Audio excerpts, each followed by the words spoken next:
All right. I hope everyone's doing well this evening. I want to get on here today. We are heading right into Q4 here over the next few weeks.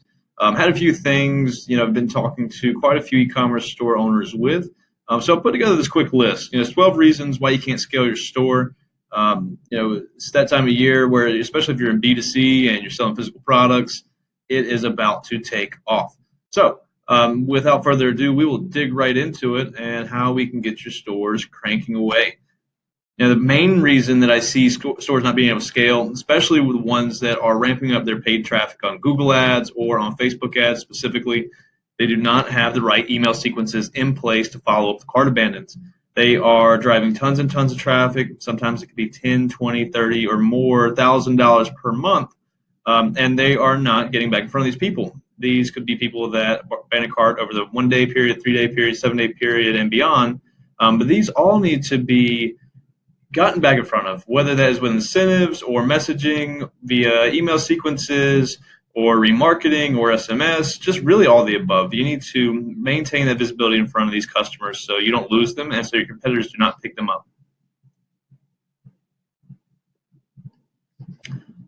Number two, your product pricing just isn't competitive. Okay, so this is one of those things where you kind of have to bite the bullet if you are running your own store and you're in control of all the pricing. If your competitor is selling the same exact product for half of what you're charging for it, there's no real reason why anyone's going to choose your product.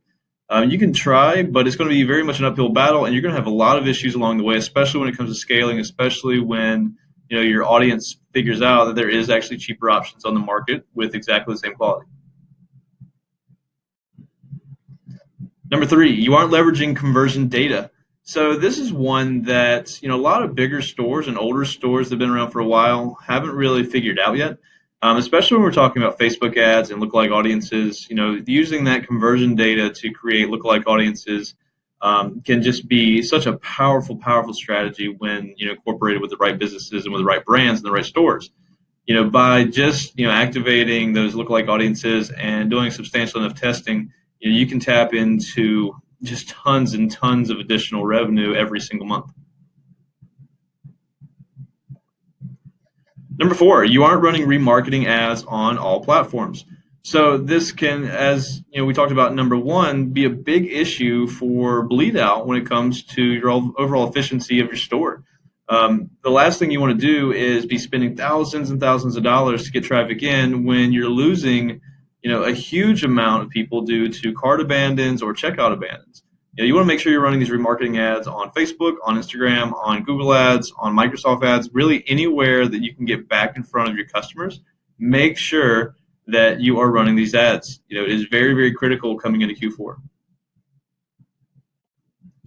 Number five, you aren't using the right attribution model for your store. So a lot of companies, especially stores, have an issue when it comes to figuring out what that is. The one thing I always say is look at it from the sense of if you're selling a $5 product, that could be an impulse buy. Somebody can buy right then. Last click direct traffic, perfect attribution model for it. Very short window. People aren't going to think about it a lot. They're just going to purchase right then and right there. When we're talking about much higher end products, let's say products that cost $200, $300 or more, it will take more time. You want to look at maybe even a linear or a first click model. Linear is usually going to be the best route. If you're on Google Ads, data driven is definitely going to be your best bet if your spend's high enough. But until that threshold is passed, linear might be your best option. Outside of that, you also want to keep in mind how these people are interacting on the site before they actually convert.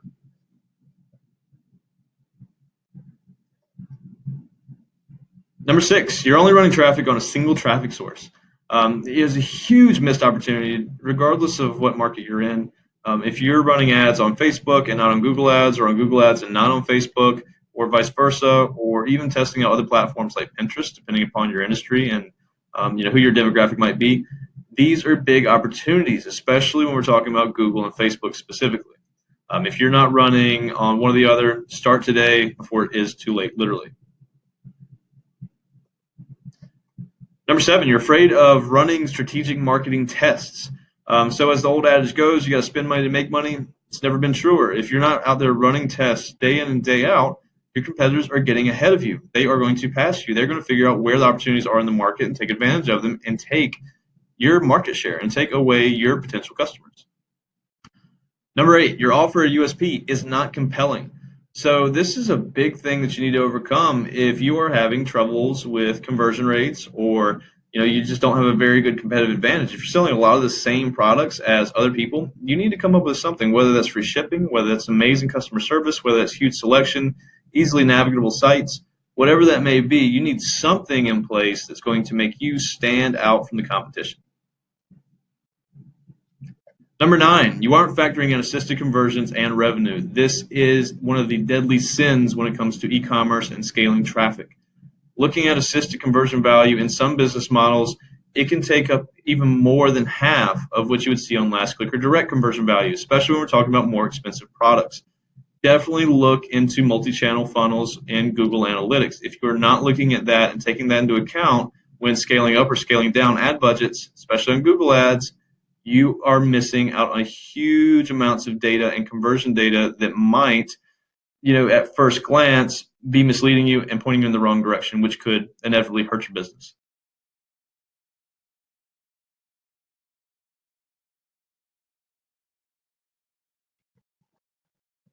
Number 10, you aren't running top of the funnel prospecting ads.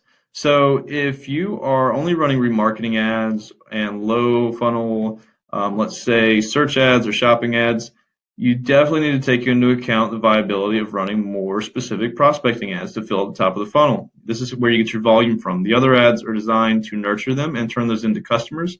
But these top of the funnel ads, they're going to help you really top load that funnel and get the most revenue and the most reach when it comes to your actual product offerings. So very, very important. Number 11, your product data is poorly formatted. So when we're talking about product data, the last thing you want to do is just half-ass it when it comes to the titles of your products and descriptions within your product feed. I've seen it too many times where it actually impacts the performance within the campaigns. You won't get good quality scores, you won't get good ad rank, and you'll wonder why you're getting such poor return on ad spend. And oftentimes it is due to having poorly formatted titles, descriptions, and other product data within your shopping feeds, especially when we're talking about Google Shopping. Number 12, you aren't educating yourself daily. So in a highly competitive field such as e-commerce, where you have new competitors popping up every day, whether drop shippers, new established, distributors that are then going the retail route, or even brand new product lines and brands, you got to stay ahead of the curve. It's not an easy task, but it is one that is necessary to remain competitive in this fast evolving field. And that's it. I appreciate your time. Again, if you're not sure what direction to go in, we are coming up quickly on Q4. If you need any help with your e-commerce store and as far as what direction is best for you, happy to help. Feel free to reach out to us at rungs.com. Again, this is Tom Varney. Thanks again.